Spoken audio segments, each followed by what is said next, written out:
Olá, meus amigos, bom dia a todos, sejam todos muito bem-vindos ao nosso curso de ondas. Na aula passada, nós finalizamos o capítulo 1, capítulo de introdução às ondas, que é o capítulo mais básico, né? Em que a gente vai ver a classificação das ondas, a gente trabalha com a equação fundamental das ondas, né? Que é uma equação importantíssima, né? V igual a lambda vezes F, ou V igual a lambda sobre tesão, né? Então, são conceitos mais básicos, que é visto no capítulo 1, mais importantes para a gente poder entender o resto do curso, tá? O nosso curso de ondas, ele vai ter 3 capítulos. Capítulo 1 a gente já matou. Hoje a gente inicia o capítulo 2, que é o capítulo de fenômenos ondulatórios. A gente vai, a gente vai estudar nesse capítulo 3 fenômenos, tá? A gente vai estudar a difração, a interferência e a polarização, tá? No capítulo 3, que aí a gente vai falar de ondas sonoras, aí a gente vai ver mais 2 fenômenos ondulatórios, tá? No total, a gente tem 5 fenômenos ondulatórios, tá? Nesse capítulo 3, os 3 primeiros, difração, interferência e polarização, e no próximo capítulo a gente vai conhecer a ressonância e o efeito Doppler, tá? Então, a gente tem que fechar o curso de ondas dominando esses 5 fenômenos, tá? Porque é algo que, quando aparecem questões de ondas, é muito comum de se referir a algum fenômeno ondulatório, né? Então, você tem que saber identificar qual fenômeno que a questão está se referindo, tá? Vou estar trabalhando lá. Ok. Então, tá aparecendo aí já. Deixa eu ver aqui se tá. Beleza. Então, capítulo 2, difração, interferência e polarização. A aula de hoje, a gente vai trabalhar o fenômeno da difração. Beleza? A gente vai ver a difração, o que é a difração, fazer uns exercícios. E aí, na próxima aula, a gente vai conhecer o fenômeno da interferência. Beleza? Eu postei agora lá no Google Sala de Aula a lista de exercícios que a gente vai fazendo aqui nas aulas, e também postei uma lista lá com todas as questões de ondas do Enem, certo? Todas as questões de ondas que já caíram no Enem, tá lá. Eu postei lá no Google Sala de Aula. Então é importante você dar uma olhadinha, vá tentando fazer, certo? Tem um gabarito. E é isso, sempre mordendo ali, sempre beliscando, sempre fazendo 1, 2, 3, o máximo que você puder fazer aí por dia, tá? Separa sempre aquele tempinho para fazer. Então, antes da gente conhecer o primeiro fenômeno aí dessa lista, né, de 5 fenômenos, que é a difração, é importante a gente conhecer um pouquinho da história da luz, sabe? Porque aí vai facilitar o entendimento da difração. Então, vamos falar um pouquinho da luz historicamente falando. Então, olha, por volta de 1680, pessoal, 1680, existia uma grande disputa sobre qual seria a natureza da luz. Será que a luz é onda ou será que ela é partícula, né? Então, existiu 2 físicos, né? A gente teve aí 2 físicos que eles protagonizaram essa disputa sobre a natureza da luz.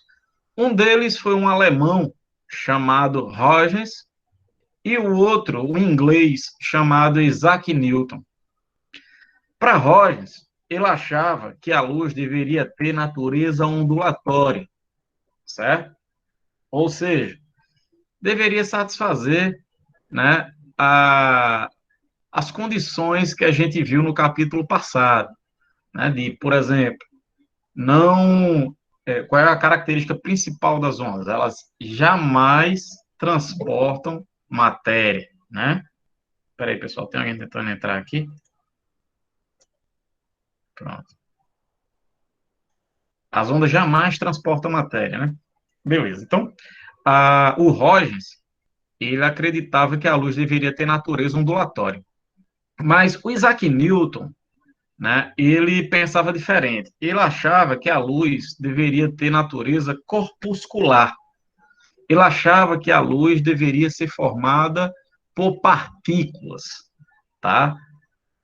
E isso foi uma briga muito forte, né? Porque são pensamentos, à primeira vista, né?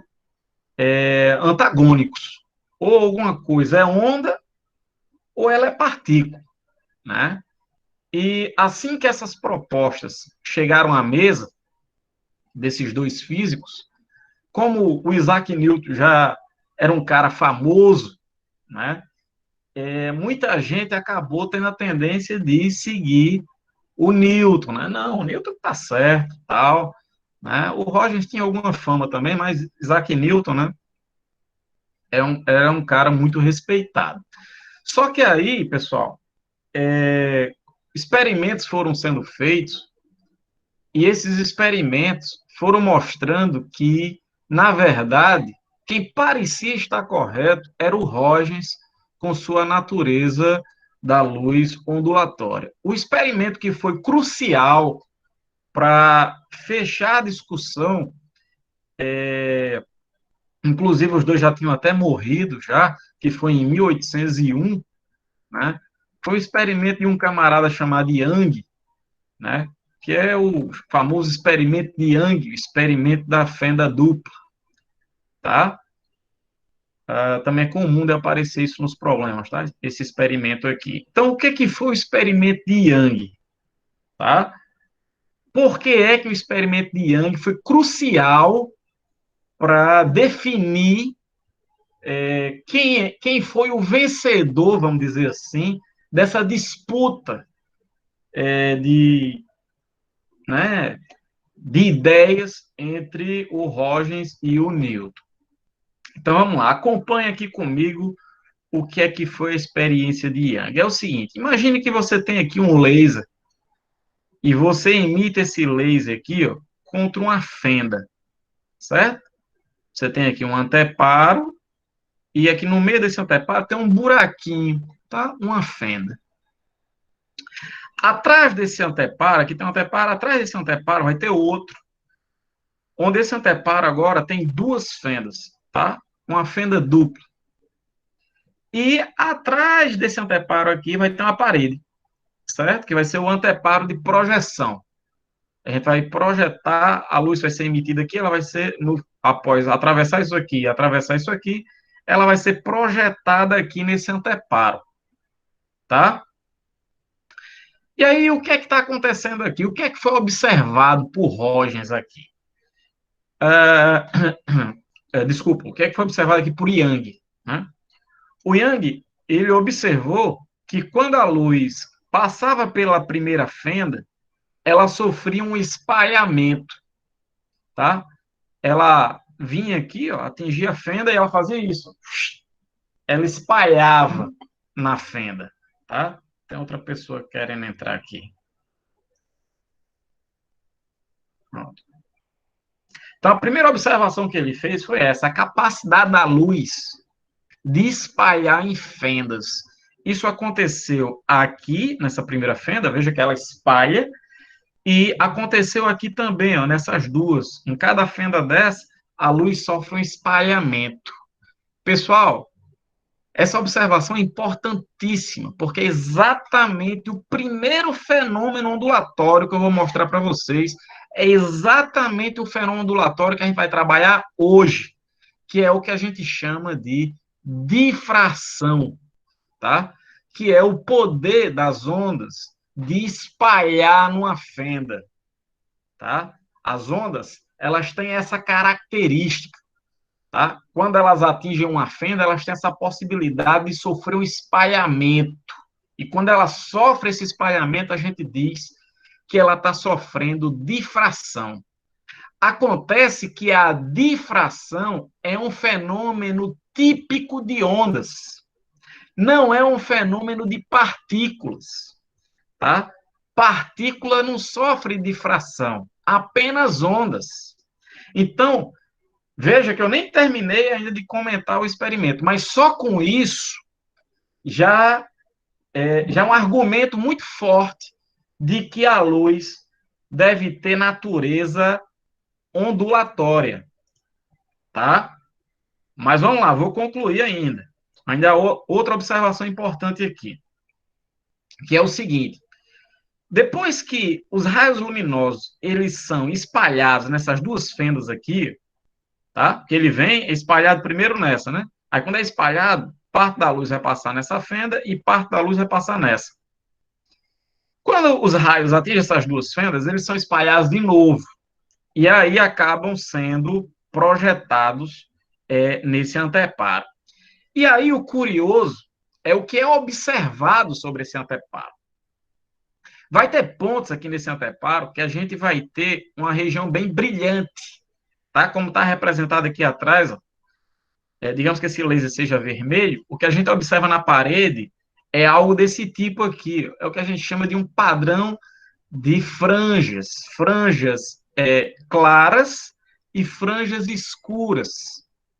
Essas franjas claras e franjas escuras, pessoal, é resultado também de um fenômeno ondulatório, que é chamado de interferência, que a gente vai conhecer na próxima aula, interferência, tá?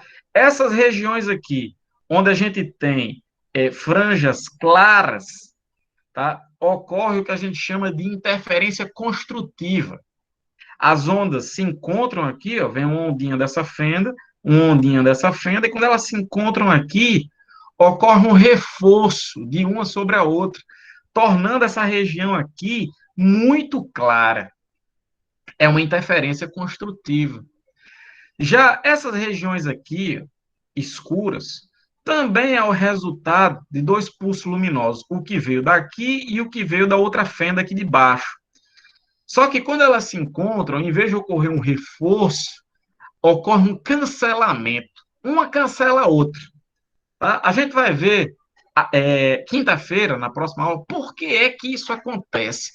Quais as condições para ocorrer uma interferência construtiva e uma destrutiva? Vou adiantar rapidamente, mas a gente vai ver com detalhes na próxima aula. Tá? A construtiva vai ocorrer quando coincidir crista com crista ou vale com vale. Lembra que a onda tem a crista e tem o vale? Quando duas ondas se encontram e coincidir crista com crista ou coincidir vale com vale, elas se reforçam e aí ocorre uma interferência construtiva, a onda fica com amplitude maior, e aí a gente nota aqui, ó, no caso da onda luminosa, que na parede a gente vai ter uma franja clara. Já nessa região aqui, no encontro desses dois pulsos, né, ocorreu o encontro de uma crista com o vale, e aí a crista com o vale, eles se cancelam, tá? Então ocorre uma interferência destrutiva. E aí a gente vai observar uma região escura, que é uma franja escura, tá? Então, resumindo, tá? Quais são as conclusões o que é observado a partir do experimento de Young? Duas coisas, duas observações. Primeiro, que a luz é capaz de espalhar numa fenda. Se ela espalha na fenda, ela sofre difração, tá? Primeira coisa. A luz é capaz de sofrer difração. E a segunda coisa, como é formado na parede um padrão de franjas claras e escuras, isso significa que a luz é capaz de sofrer o fenômeno da interferência. Então, a luz sofre difração e interferência, que são fenômenos tipicamente ondulatórios.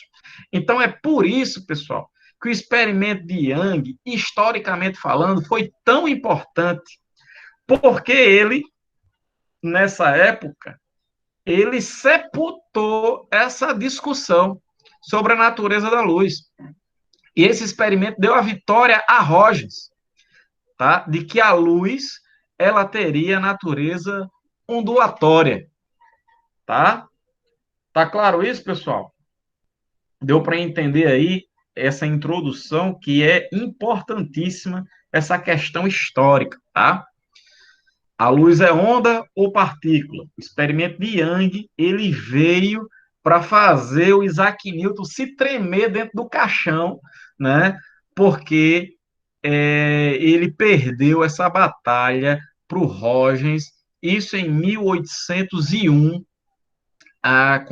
com o experimento feito pelo Young, que comprovou que a luz sofre difração e interferência. Lembre-se, fenômenos ondulatórios, certo? Só que aí, pessoal, a gente poderia encerrar por aqui, né? Então, eu pergunto para vocês assim: então a natureza da luz é ondulatória. É ondulatória, tá aí, tá provado, experimento de Young. Só que isso aqui, pessoal, veja, foi em 1801, né? 1801. A gente está em 2021, né? Tem muita coisa aí para acontecer até o momento que a gente está vivendo. Então, seguindo a história, né? Em 1905, olha só, isso aqui é experimento de Young, 1801. Em 1905, surgiu um fenômeno que ninguém conseguia explicar, né? Esse fenômeno, ele é conhecido como efeito fotoelétrico, tá? Para quem não conhece aí, o que que é o efeito fotoelétrico? O efeito fotoelétrico é o seguinte: imagine que você tem uma chapa metálica, certo? A chapa metálica aqui, e aí você vai e incide luz sobre essa chapa. Você pega um laserzinho e incide luz sobre a chapa. O que se observou em 1905 é que existe a possibilidade da gente conseguir arrancar elétrons de uma placa metálica quando luz incide sobre ela. Esse fenômeno de arrancar elétrons de uma placa ao incidir luz é chamado de efeito fotoelétrico, tá? Que inclusive é muito usado hoje em dia em diversas coisas do nosso cotidiano, como portas automáticas, tá? Você vai num shopping, aí de repente você chega perto da porta, a porta abre, tá? Eu vou discutir depois com vocês com mais detalhes, mas isso aí é o efeito fotoelétrico. O caso dos postes, né, de iluminação. Quando vai chegando, vai escurecendo, né? Os postes da sua rua, eles acendem. Tem gente que pensa que o cara lá na Coserve tá vendo que aqui tá escuro, aí aperta o interruptor para ligar os postes. Não, não tem ninguém para apertar interruptor nenhum, não, tá, pessoal? Ali é que existe nos postes sensores, tá, que funcionam baseado no efeito fotoelétrico, tá? Quando incide luz, há elétrons arrancados e aí corresponde sinal para que o poste fique apagado. Quando não tem luz, aí não há elétrons arrancados, isso corresponde ao sinal para que o poste acenda, tá? Então, esse é o efeito fotoelétrico. Você incide luz, certo? E aí, se satisfazer algumas condições,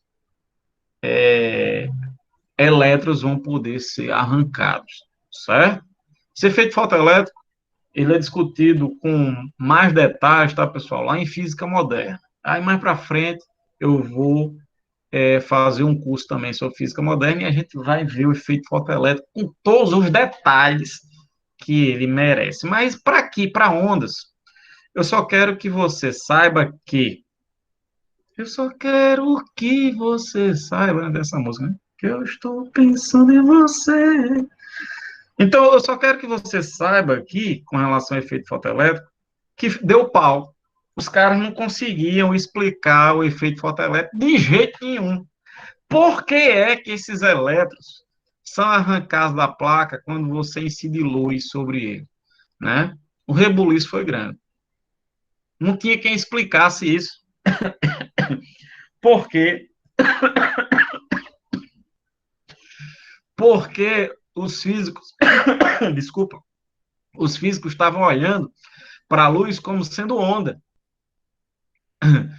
E aí surgiu uma série de problemas que não batia a teoria com o que era observado. E aí, no meio dessa procura pela explicação, né, do efeito fotoelétrico, apareceu um cara que provavelmente você já deve ter ouvido o nome dele algumas milhares de vezes. Um camarada chamado Albert Einstein. Né? Ele chegou e disse: rapaz, a gente não está conseguindo explicar esse fenômeno de jeito nenhum, olhando para a luz como tendo natureza ondulatória. Será que a gente consegue explicar o fenômeno se a gente olhar a luz sendo formada por partículas? Ei, olha só a bronca. Veja, em 1801, a discussão tinha sido encerrada. O experimento de Young acabou a discussão. A luz tem natureza ondulatória. Em 1905, Einstein ele reabre isso aí, né? Dizendo, rapaz, dá para a gente explicar o efeito fotoelétrico se a gente olhar para a luz sendo formada por partículas. E aí, pessoal, todos os problemas que haviam com relação a não conseguir explicar o fenômeno olhando para a luz como onda, todos os problemas eram resolvidos olhando para a luz como partícula, tá? Só para não deixar vocês no vácuo, vou dar um exemplo. Um dos exemplos de problemas era que, se a gente olhar para a luz como onda, deveria existir um tempo para que o elétron pudesse ser ejetado da placa. Se a luz, nesse experimento, estivesse comportando como onda, a luz iria incidir na placa, a gente iria esperar um certo intervalo de tempo para que o elétron absorvesse a quantidade de energia necessária para ser ejetado, e aí só depois desse tempo o elétron seria ejetado. Só que na prática não é isso que acontece. Você incide a luz e o elétron é arrancado. É praticamente instantâneo. Então, quando você olha para a luz sendo formada por partículas, esse problema é resolvido imediatamente. Porque numa colisão, pessoal, a colisão é um fenômeno em que a transferência de energia é praticamente instantânea. Tá? É muito rápido a transferência de energia. O tempo de colisão é muito pequeno, tende a zero o intervalo de tempo. Certo? Então, esse problema foi resolvido, assim como outros problemas. E aí o fenômeno fotoelétrico conseguiu ser explicado, né, a partir dessa visão de Einstein de que a luz seria formada por partículas. Inclusive, essas partículas da luz, pessoal, é o que a gente chama de fótons, tá? Talvez você já tenha ouvido falar nessa expressão. Fótons são as partículas da luz, tá? Então, veja só que reviravolta, né? Veja só que reviravolta. Em 1801, estava fechado que a luz era onda. Em 1905, Einstein mostrou que naquele experimento a luz, no efeito fotoelétrico, estava se comportando como partícula. Inclusive, pessoal, muita gente não sabe disso, mas o Einstein, ele não ganhou o prêmio Nobel, não foi pela teoria da relatividade, né? Einstein é muito conhecido pela teoria da relatividade, mas não foi pela teoria da relatividade que ele ganhou o prêmio Nobel. Ele ganhou o prêmio Nobel pela explicação do efeito fotoelétrico, tá? Só para você ter a ideia do problema que foi, né, o efeito fotoelétrico, para explicar aquilo, e a sacada dele, né, e a ousadia, né, de, peraí, vamos tentar assim, e deu certo, né? Aí você poderia perguntar para mim agora, né, professor, e agora? A luz é onda ou a luz é partícula? Porque no experimento de Young, a luz está sofrendo difração aqui nas fendas, e interferência. Esses fenômenos são típicos de ondas. Então, aqui, a luz está se comportando como onda. A gente não tem dúvidas disso. Mas no efeito fotoelétrico, quando você pega a placa lá metálica, lança a luz e elétrons são arrancados, ali a luz está se comportando como partícula. E agora, José? A luz é onda ou é partícula? Então, o que a gente sabe hoje é que a luz, pessoal, ela tem um comportamento dual, tá? A luz, ela tem natureza dual. O que significa isso? Em determinados experimentos, a luz se comporta como onda, e em determinados experimentos, a luz se comporta como partícula, tá? Veja que eu falei que em certos experimentos se comporta como onda e em certos como partícula. Nunca a luz vai se comportar como onda e partícula no mesmo experimento. Nunca ela vai ter as naturezas ondulatória e corpuscular simultaneamente. Jamais. Certo? Ou é onda ou é partícula. O que é que vai determinar? O experimento. Certo? O que é o experimento? Como você está fazendo o experimento? Algumas vezes até como você observa o experimento. Tá? Isso vai fazer com que isso vai determinar a natureza da luz. Se ela se comporta como onda ou como partícula. Tereza estava perguntando ali se o efeito fotoelétrico ocorre em placas solares. Sim, vai ter um tipo de placas solares que funcionam a partir do efeito fotoelétrico, tá, Tereza? Tem placas, né, que têm a finalidade apenas de aquecer a água, por exemplo, aquecer a água do seu chuveiro, tá? Então, Tereza, nesse caso aí não é o efeito fotoelétrico, é simplesmente a absorção da energia dessas placas solares que vão aquecer a água do seu chuveiro, tá? Mas no que se trata de energia elétrica, né, você usar a energia luminosa, a energia solar, para produzir energia elétrica em placas solares, aí sim você vai ter naquelas placas células fotovoltaicas, que são células exatamente destinadas a sofrer o fenômeno do efeito fotoelétrico, tá? Beleza, Tereza? Tudo bem aí? Tranquilo. Então, quais são os experimentos em que a luz vai se comportar como onda e quais são os experimentos em que a luz vai se comportar como partícula? Eu vou mostrar para vocês aqui. Por exemplo, se a luz sofrer refração, o que é a refração? A gente vai ver em óptica isso aí, tá? A refração é quando a luz muda de meio, tá? A luz vem, incide numa interface, por exemplo, ar-água, né? Ela incide aqui obliquamente e acaba sofrendo um desvio, tá? Ou então incide assim, sem sofrer desvio, passa direto. Ela muda de meio, tá? A gente explica isso aí a partir da visão ondulatória da luz, tá? Comportamento ondulatório. A difração, né, que eu já adiantei para vocês, espalhar na fenda, né? Também é um fenômeno ondulatório, tá? A interferência, que a gente vai ver na próxima aula, e que a gente já viu hoje no experimento de Young, as franjas claras e as franjas escuras, que é o resultado ali, ó, crista com crista, vale com vale, interferência construtiva. Crista com vale, interferência destrutiva. É um fenômeno ondulatório, tá? Já os fenômenos, os experimentos em que a luz vai se comportar de maneira corpuscular são os seguintes. Por exemplo, se um astronauta ele estiver no espaço, certo? Imagina um astronauta no espaço com uma lanterna gigante, um holofote enorme, que ele está segurando um holofote, certo? Aí ele está lá.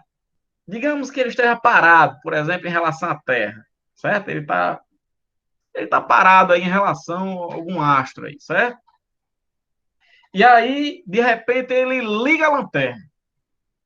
Quando ele liga a lanterna, ele vai emitir luz para um lado e o que a gente observa é que esse astronauta ele começa a sofrer um recuo no sentido contrário. Em outras palavras, ele começa a se movimentar bem lentamente no sentido contrário. Ele lança a luz para lá, ele liga o holofote, o feixe de luz, pá, é emitido para lá e o astronauta acaba se movimentando no sentido contrário. A gente só consegue explicar isso aí, pessoal, se a gente olhar para a luz sendo formada por partículas, tá? Esse é um fenômeno em que há conservação do momento linear. Para quem lembra aí de mecânica, certo? Quantidade de movimento. Momento linear no início é zero. Você lança a partícula para um lado, então o corpo tem que se movimentar para o outro para que o momento linear final dê zero também. Para quem lembra aí de mecânica. É como você está no skate. Imagine você em cima de um skate. Aí você pega uma bola e joga a bola para frente. O que acontece com você e o skate? Você se movimenta para trás.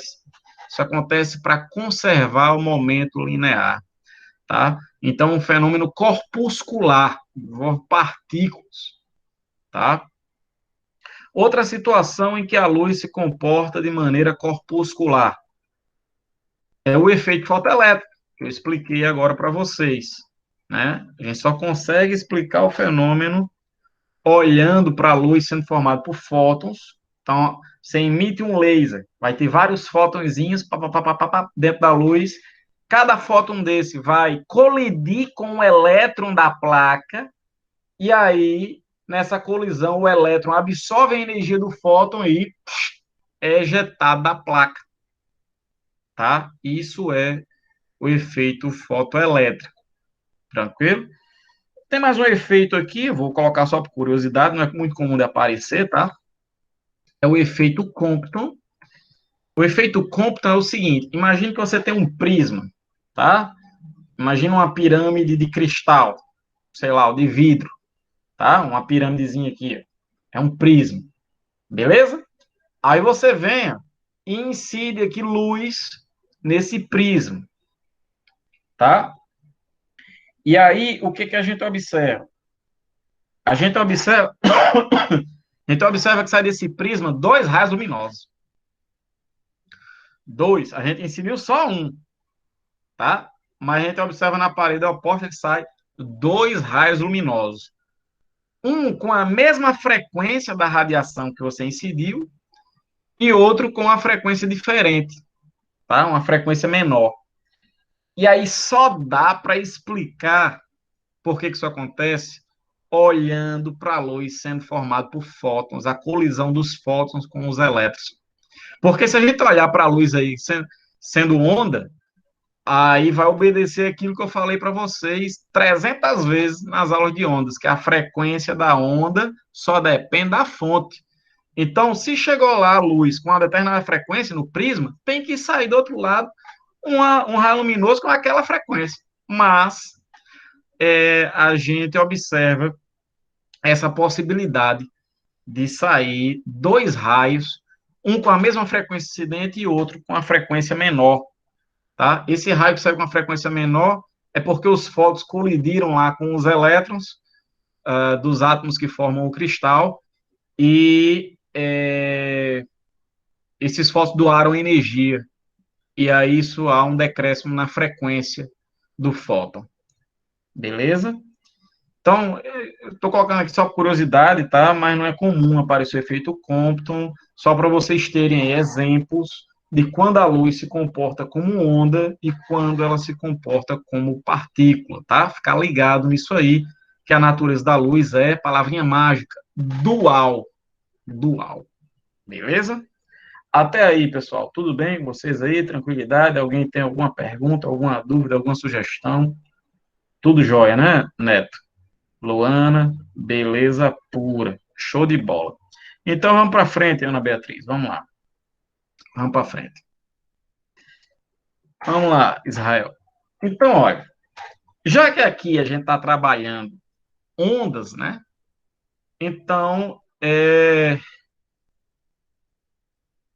vamos conhecer qual foi a ideia de Huygens, né? Porque se você perguntar, e aí, quem venceu, Huygens ou Newton? A resposta é os dois. Os dois venceram. Os dois estavam certos, né? A luz pode se comportar como onda, e aí você vai poder seguir as ideias de Huygens, mas a luz pode se comportar também como partícula, que era a proposta de Newton. Então, como aqui a gente vai trabalhar com as ondas, vamos ver qual foi a ideia de Huygens, né? Que é a natureza ondulatória, que é o nosso objetivo aqui, certo? Então, para explicar a propagação das ondas, o Huygens, ele enunciou o seguinte princípio. Vamos ler aqui. Cada ponto da frente de uma onda se comporta como fonte de ondas secundárias. Vamos lá. O que isso quer dizer? É o seguinte, imagine que você tem uma ondinha aqui. Você, por exemplo, bateu na superfície de um lago. Você jogou uma pedrinha na superfície de um lago, você vai produzir ondas circulares, certo? Então, vamos ver essa frente de onda aqui, essa frente aqui, certo? Vamos ver essa frente de onda aqui. A ideia de Rogers é que cada ponto da frente de onda se comporta como se fosse uma fonte de ondas secundárias, tá? Então, para visualizar como seria a onda daqui a 1 segundo, 2 segundos, ou sei lá, no próximo instante, o que Rogers fazia era o seguinte: ele pegava um compasso, tá? Colocava a base do compasso naquele ponto específico da onda, por exemplo, aqui, colocou a base do compasso aqui, aí pegava aqui o grafite do compasso e aí riscava o papel para saber para onde a onda ia. Pegava outro ponto da onda, riscava de novo com compasso. E assim ele fazia isso aqui com cada um dos pontos, tá? E aí, ao ter esses riscos aqui feitos com compasso, ele traçava aqui, ó, uma circunferência, no caso, uma tangente que vai virar aqui vai ficar circunferencial, né? Que eu vou tangenciar cada uma desses desenhos. Então a gente vai ter algo desse tipo. Então esse era o método de Huygens para definir como era o formato da onda no instante seguinte. Isso é importante para a gente saber o formato da onda, por exemplo, ela atingir obstáculos, sabe? Aqui é beleza, é lindo, não tem nada na frente, né? Então, assim, meio que intuitivo, a gente já esperava que a onda aqui tem um formato circular, ela continuasse com formato circular, é meio óbvio, né? Mas, vamos para frente, vamos lá. Por exemplo, se eu tivesse uma situação desse tipo aqui, imagine você tem um aquário, aí você pega uma régua e você bate na água, na superfície do aquário com a régua. Pá, pá, pá, pá. Você vai produzir ondas, né, com um formato de frente de onda plana, como está aqui. Então, se a gente usar o princípio de Huygens, você vai lá com o compassozinho e pode ser na imaginação mesmo, pá, pá, pá, pá, pá, pá, vai traçando aqui, pegar a ideia do compasso, né? E aí você traça uma tangente aqui, aqui, ó, traça uma tangente, essa é a próxima frente de onda. Então, essa é a ideia do princípio de Huygens. Você tem uma frente de onda, cada ponto da frente de onda se comporta como uma fonte de ondas secundárias, que é o que vai definir como é que vai ser a onda no instante seguinte. E dessa maneira, como é que a onda vai se propagar. Tá? Esse princípio é válido para qualquer tipo de onda, tá, pessoal? Coloquei aqui ondas mecânicas, né, que foi ondas num lago, mas pode ser também ondas eletromagnéticas, é válido para qualquer tipo de onda, tá? Então, vou pegar uma situação mais útil aqui. Olha só, imagine que a gente tem uma fenda, tá? Eu tenho o mesmo aquário, esse exemplo anterior que eu fiz aqui, ó, um aquário, bato com a régua, ao bater com a régua, eu vou produzir ondas planas, tá? Frente de onda plana. Só que agora eu vou colocar um obstáculo aí no meio do caminho, certo? Vou colocar um obstáculozinho ali.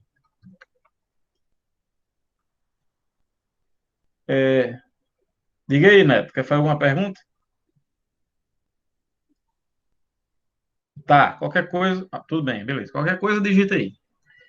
Então, eu produzi aqui as ondinhas, a frente de onda plana, a onda vem se propagando aqui, até que ela atinja uma parede com um buraco aqui, que é o que a gente chama, né? Buraco, né? Fenda. Vai atingir uma fenda aqui, tá? Beleza. O que é esse D aqui? Esse D aqui é o tamanho da fenda, tá, pessoal?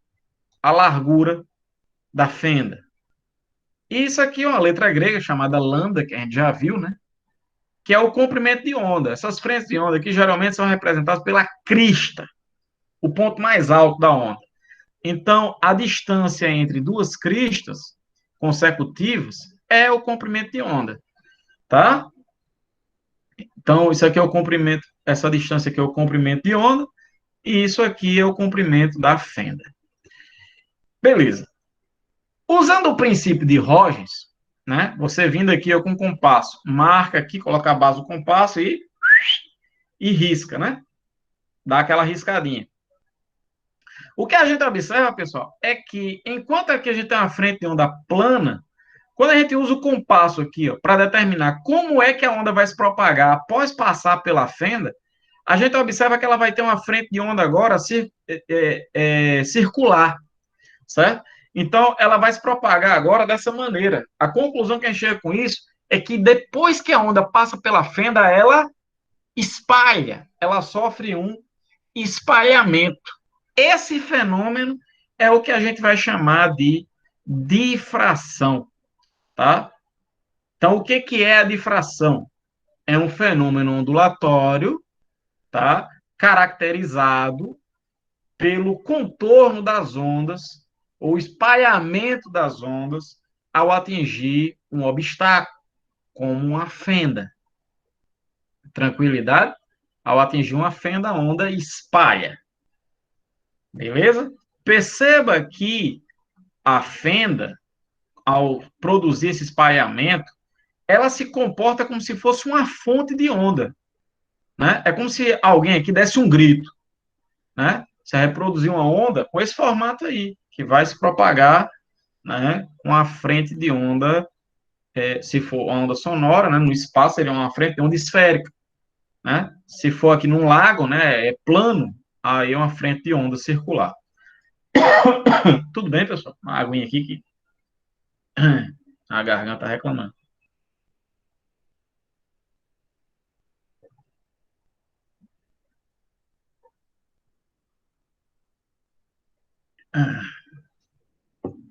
Ok. Pessoal, mas se essa fenda fosse maior, em vez de ser uma fenda, né, quando se fala fenda, geralmente, fenda ou orifício, a gente está falando de uma abertura muito pequena, certo? Nesse caso aqui, ó, o tamanho da fenda e o tamanho da onda têm a mesma ordem de grandeza. Tá? Isso aqui é um símbolo matemático que significa tem a ordem de grandeza de. Então, o D, tamanho da fenda, tem a ordem de grandeza de do lambda, que é o comprimento de onda. Ou seja, os tamanhos são parecidos, tá? Então, nesse primeiro exemplo, a gente nota que quando o tamanho da fenda e o comprimento de onda são parecidos, a onda sofre um espalhamento na fenda, ou seja, ela sofre difração, tá? Agora vamos fazer o seguinte: se em vez de uma fenda fosse um buraco, tá?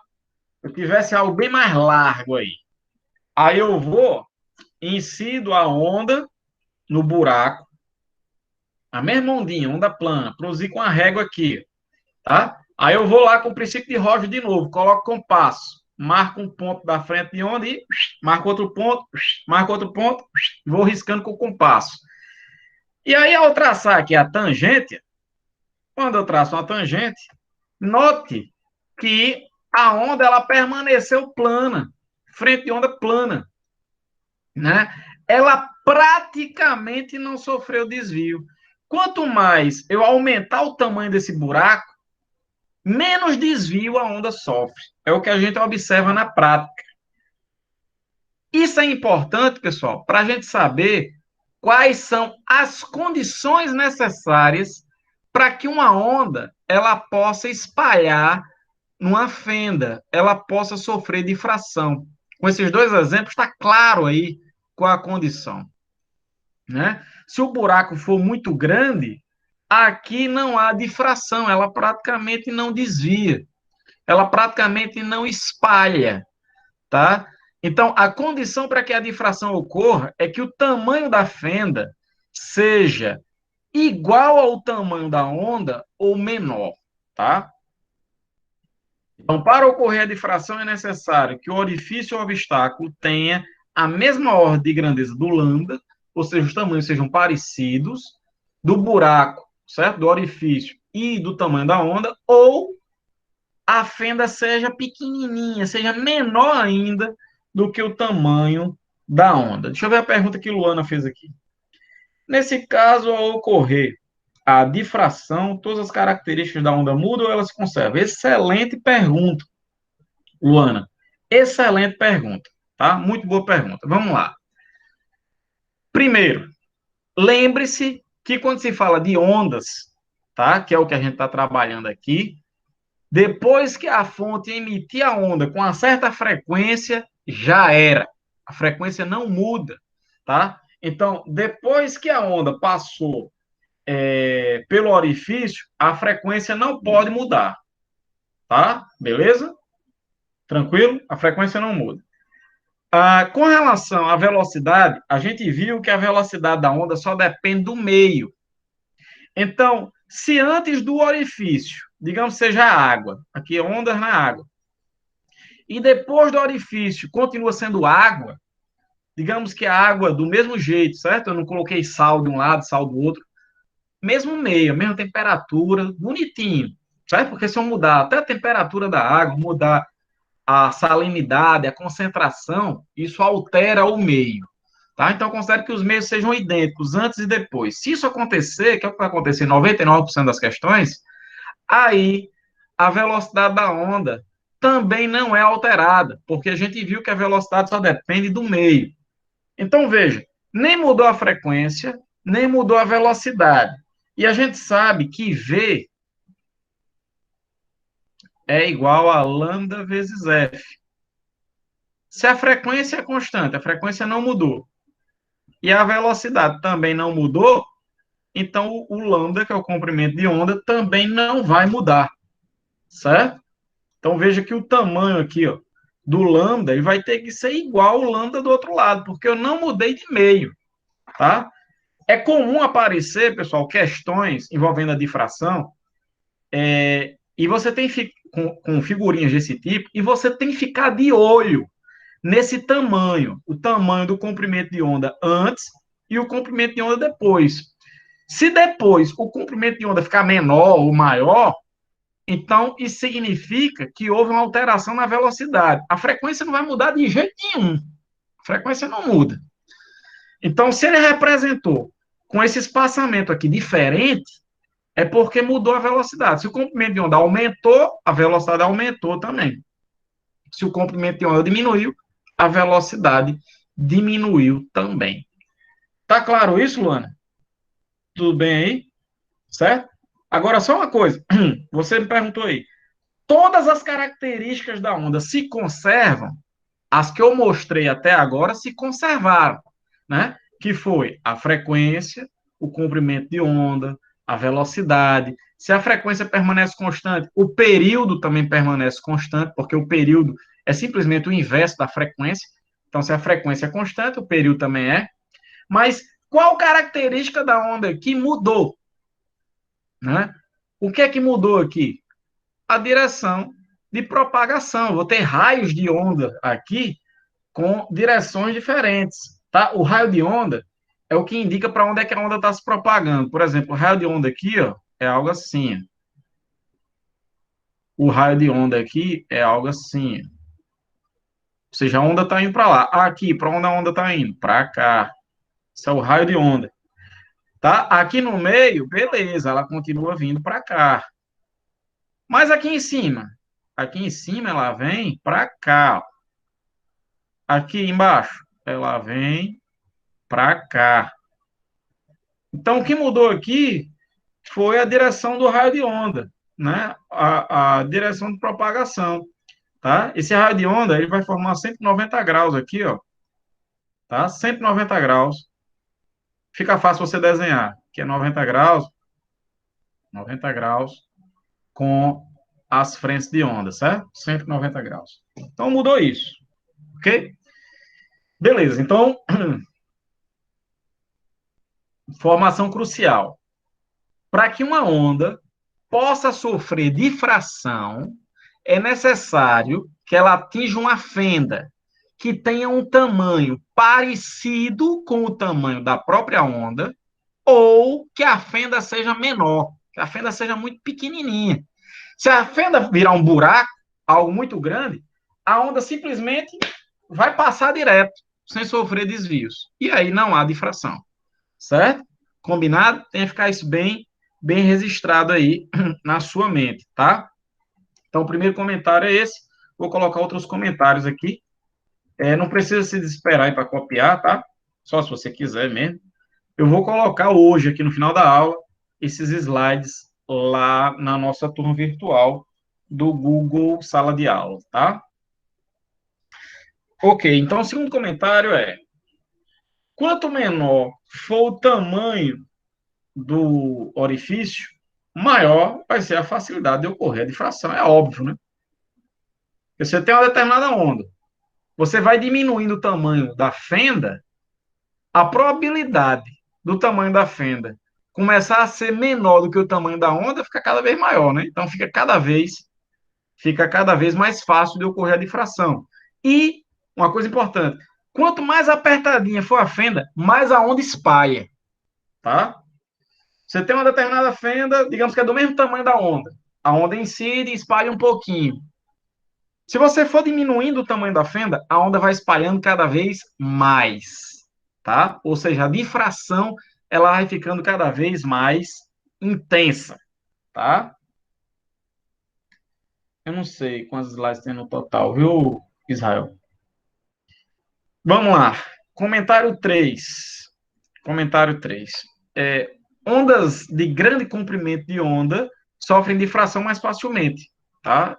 Isso é algo óbvio também, né? Porque se a onda é grande, é mais fácil dela encontrar um orifício que seja menor do que ela, né? E aí ocorra a difração, tá? Então, ondas grandes, de grande comprimento de onda, sofrem difração com uma facilidade maior. E isso é importante, pessoal, porque é com isso que a gente explica o fato do som sofrer difração com muito mais facilidade do que a luz, tá? Com muito mais facilidade do que a luz. Por exemplo, eu estou falando agora, eu estou aqui num quarto fechado, mas com certeza quem estiver sentado lá na mesa, agora, está me ouvindo. Mas essa pessoa que estiver lá na mesa, ela não está me vendo. Por que, que essa pessoa consegue me ouvir, mas ela não consegue me ver? Isso acontece porque a onda sonora ela tem um comprimento de onda grande. A onda sonora ela tem comprimento de onda de alguns metros. Então, com facilidade, ela vai atingir as brechas aqui, os cantinhos da porta, a fechadura, e vai sofrer difração com facilidade. Ela vai espalhar nessas fendas e vai se propagar. Claro que não estou considerando também o fato dela ter a capacidade de sofrer refração, passar até pela porta. Mas, além disso, ela ainda contorna as frestas, né? As fendas que existem aqui na porta e chegam até a pessoa. Já a luz, ela tem um comprimento de onda muito pequeno.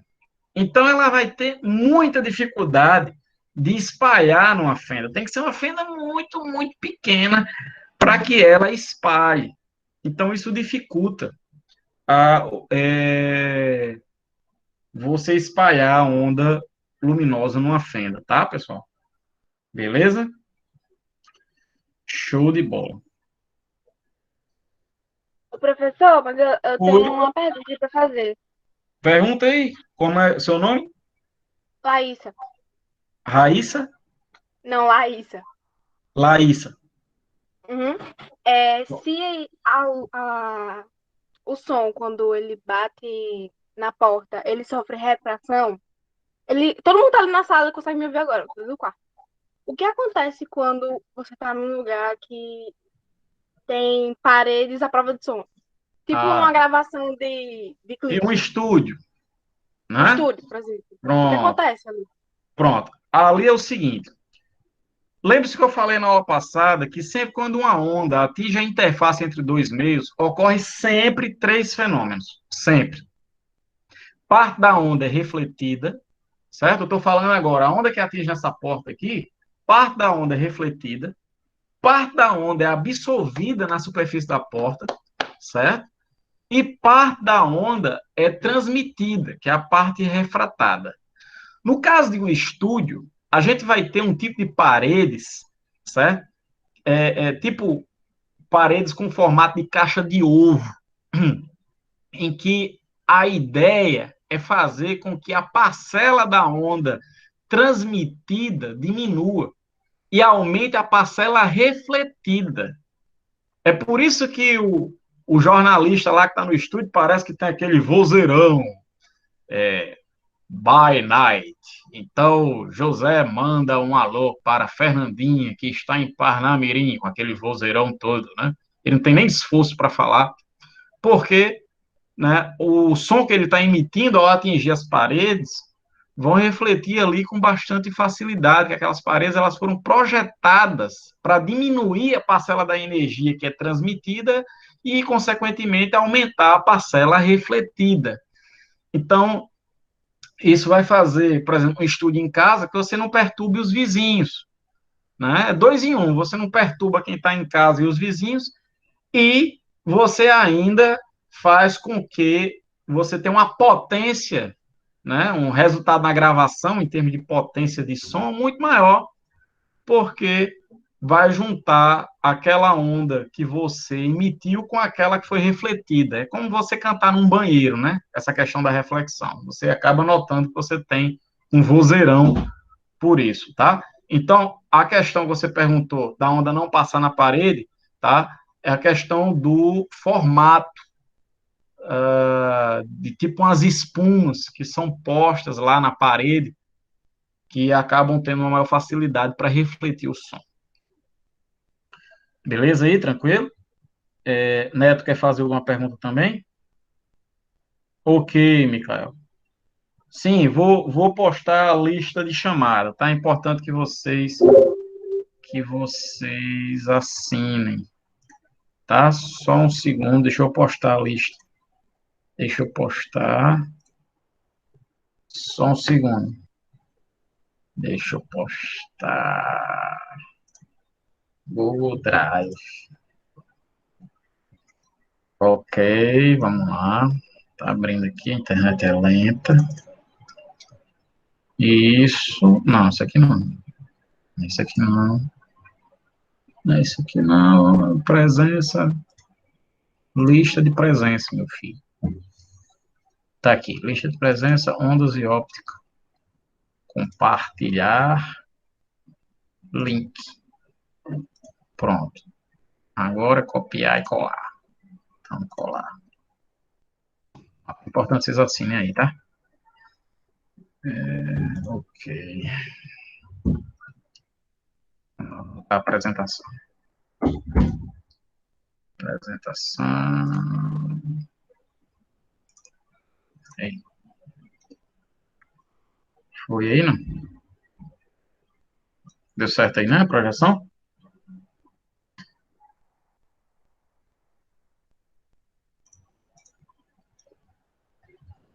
Deixa eu ver aí, parece que alguém fez uma pergunta.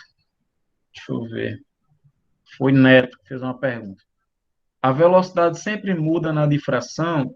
Neto, foi a pergunta que fizeram agora há pouco a Luana. Veja, a onda, Neto, ela só muda a velocidade se ela mudar de meio, tá?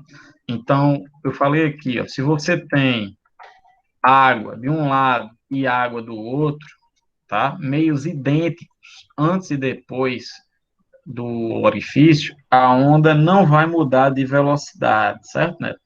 Só vai mudar aqui a direção de propagação da onda, que ela vai espalhar. Show? Show de bola. Vamos para frente. Vamos para frente. Tá, então vamos ver aqui como é que se comporta, porque essas figurinhas aqui vai dar para a gente ver melhor como é que se comporta a onda ao atingir o obstáculo, certo? Vamos ver algumas situações aqui. Primeiro, eu tenho uma onda sonora, ela vem, bate aqui nesse anteparo, tem uma fenda.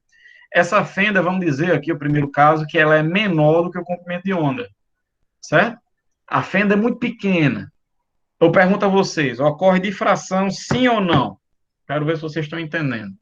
Tá? A onda vem, a onda é maior que a fenda, tá? Ocorre difração, sim ou não?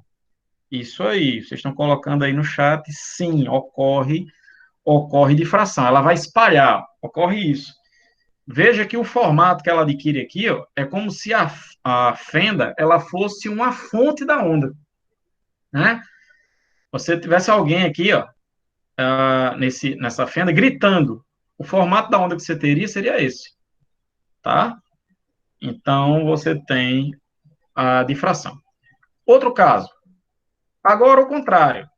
A fenda é muito maior do que o tamanho da onda. O tamanho da onda é só a distância entre duas regiões claras dessa, que é duas distâncias entre duas cristas, ou entre duas regiões escuras dessa daqui, tá?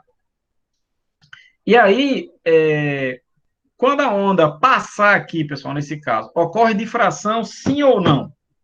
Sim ou não? Agora a fenda é muito maior do que o obstáculo. Ocorre difração, sim ou não? Isso aí, muito bem. Não ocorre nesse caso. A onda simplesmente passa direto, tá? Então, não há, não há difração. Beleza. Aqui, esses exemplos eu coloquei com fendas, né? Com buraco. Mas se fosse um obstáculo, tá? Que a gente tem um obstáculozinho aqui. Um obstáculo. Digamos no primeiro caso que o tamanho do obstáculo fosse menor que o comprimento de onda, tá? A distância aqui, ó, de uma crista para outra é maior do que o tamanho do obstáculo. O obstáculo é pequeno. Então, deve ocorrer difração, sim ou não? Se a onda é maior que o obstáculo, ocorre difração, sim ou não? Se a onda é maior do que o obstáculo, tá, Israel? Se a onda é maior, sempre vai ocorrer difração. Se a onda for maior, ondas grandes difratam. Então, aqui ela contorna o obstáculo, tá? Então, olha, se for uma fenda, um buraco, ela espalha. Se for um obstáculo, ela contorna, ela meio que engole o obstáculo aqui. Ela, ela contorna o obstáculo e continua se propagando como se o obstáculo nem existisse, tá? Beleza? Agora, se o obstáculo for muito grande, se o obstáculo for muito grande, aí a difração ocorre sim ou não? O obstáculo aí é maior do que o comprimento de onda. Ocorre difração sim ou não? Isso aí, né? Agora não ocorre, certo? Lembre-se que só ocorre a difração se a onda for maior que o obstáculo ou tiver tamanho parecido. Então aqui a onda vai bater no obstáculo, vai ser refletida e não vai haver aqui a propagação da onda, certo? Atrás do obstáculo. Se isso aqui for uma parede acústica, isso aqui for uma caixa de som, você estiver aqui atrás, você não vai ouvir nada do que foi emitido, né? Considerando que seja uma parede acústica perfeita, né? Que a gente nunca tem 100% aí de perfeição. Então, vamos para frente. Ok, então vou colocar agora alguns exemplos de difração, tá? Todos esses exemplos que eu vou colocar aqui são situações que já apareceram em provas, tá? Já caiu aí no Enem, vestibulares, tá? Então fica bem atento aí nesses exemplos. Vamos lá. O exemplo mais malhado de todos que tem envolvendo a difração é o caso de você lançar um laser num fio de cabelo. E esse é o exemplo mais derrubado que tem. Que é o seguinte: imagine que você apaga as luzes do seu quarto. Pessoal, faz uns 10 minutos que eu estou aqui apertado, doido para ir no banheiro. Segura aí, bem rapidinho. Certo? Vou aqui no banheiro, jogo rápido. Bebi água pra caramba aqui. É bem rapidinho.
Vamos lá, pessoal. Então, olha, é o seguinte. Imagine que você se coloca num quarto escuro e aí você arranca o fio de cabelo, certo? E estica esse fio de cabelo na frente da parede, tá? Tipo, sei lá, a distância de 2 palmos da parede, 1 palmo. E aí você pega um laser e você emite esse laser na direção do fio de cabelo.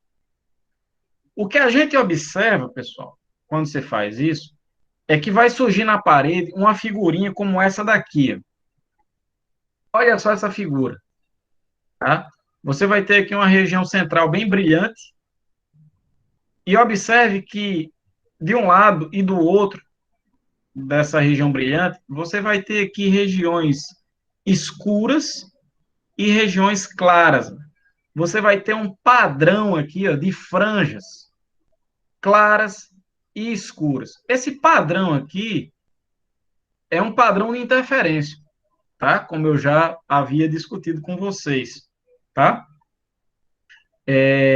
As franjas claras, interferência construtiva, e as franjas escuras, aqui essas regiões que ficam entre duas franjas claras, é de interferência destrutiva, tá? Tudo bem, mas o meu objetivo é falar de difração aqui. Onde é que está a difração aqui?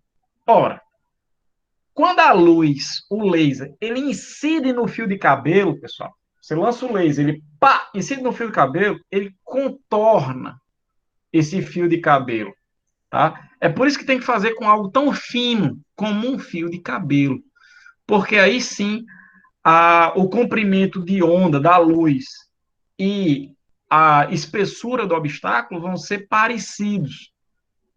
E aí vai ser possível a luz contornar o obstáculo, tá? Então, nesse experimento simples que você pode fazer em casa, você tem aí dois fenômenos. Você tem o fenômeno da difração, porque quando a luz incide no fio de cabelo, ele contorna o fio, tá? Ele contorna o obstáculo. E o fenômeno da interferência, que é esse padrão de franjas que é formado aí na parede, tá? Outro exemplo. Você já deve ter observado que quando você está viajando de carro, né? Você vai se afastando daqui de Natal. Você vai viajar de carro e você vai se afastando. Natal, Parnamirim, Macaíba, né?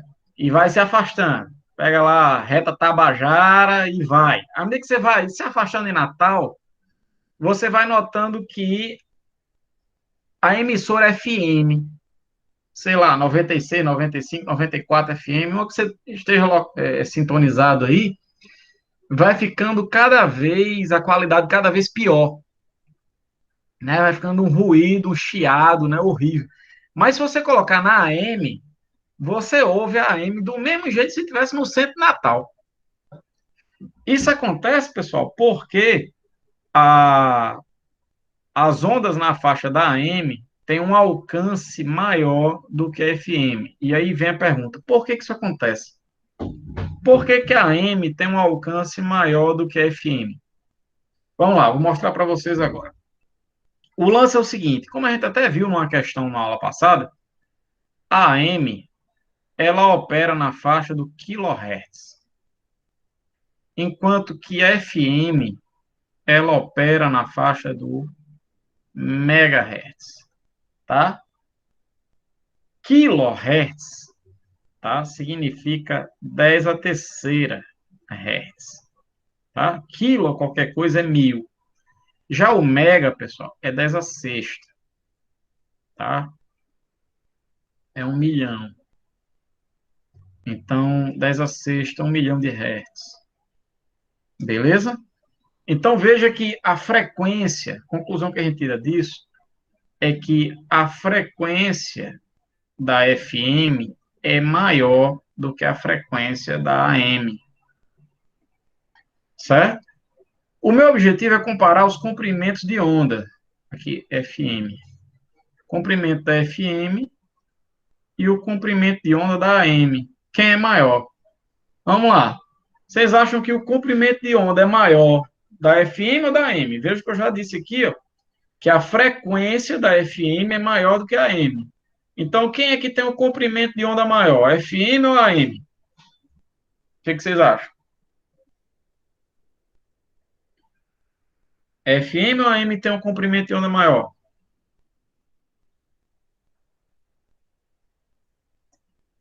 Duas pessoas acham que é FM. Alguém acha que é AM? Israel também acha que é FM. William acha que é AM. Laísa acha que é AM. Vamos lá. Vamos tirar essa dúvida. Se o maior comprimento de onda é FM ou AM? Olha, a gente sabe que V é igual a lambda vezes F. Certo? No caso das ondas eletromagnéticas, pessoal, que é o caso das ondas de rádio, a velocidade da onda é constante, que é 3 vezes 10 oitavas metros por segundo, certo? No vácuo e no ar é aproximadamente isso também. A consequência disso é ter um produto com uma constante. Então, a relação aqui é inversa, pessoal.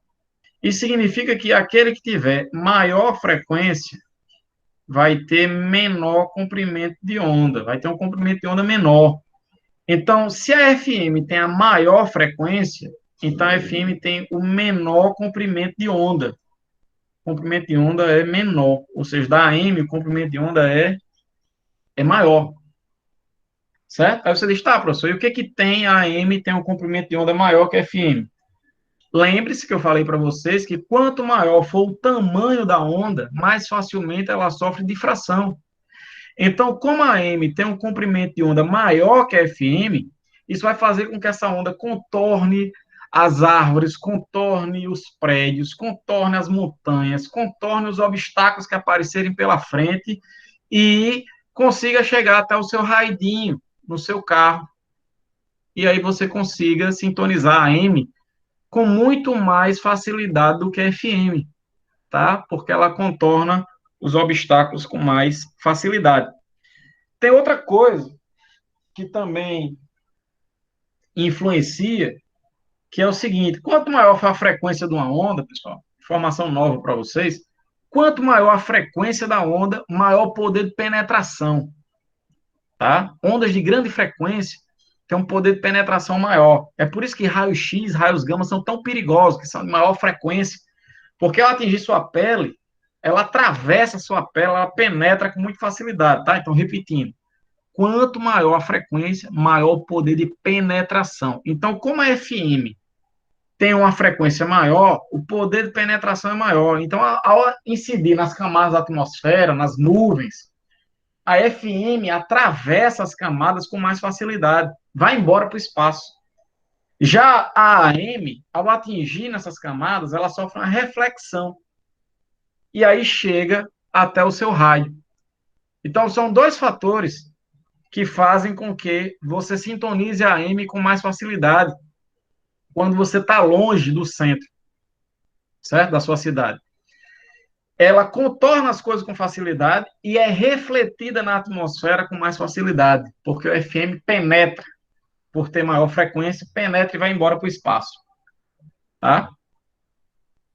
Beleza?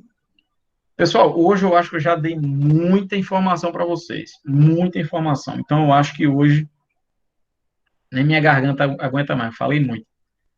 Eu acho que por hoje está bom. Na próxima aula eu vou mostrar mais exemplos, tem uns 7, 8 exemplos aqui, e aí a gente vai fazer exercício sobre isso, sobre a difração, mas se você já puder ir dando uma olhada na lista, certo? É legal, para já ir tentando fazer. Então, espero que a aula tenha sido proveitosa para vocês, que tenha valido a pena, e vamos juntos aí, matar a pau essa prova de física do Enem. Então, valeu, meus amigos. Foi um prazer mais uma vez estar com vocês e até a próxima.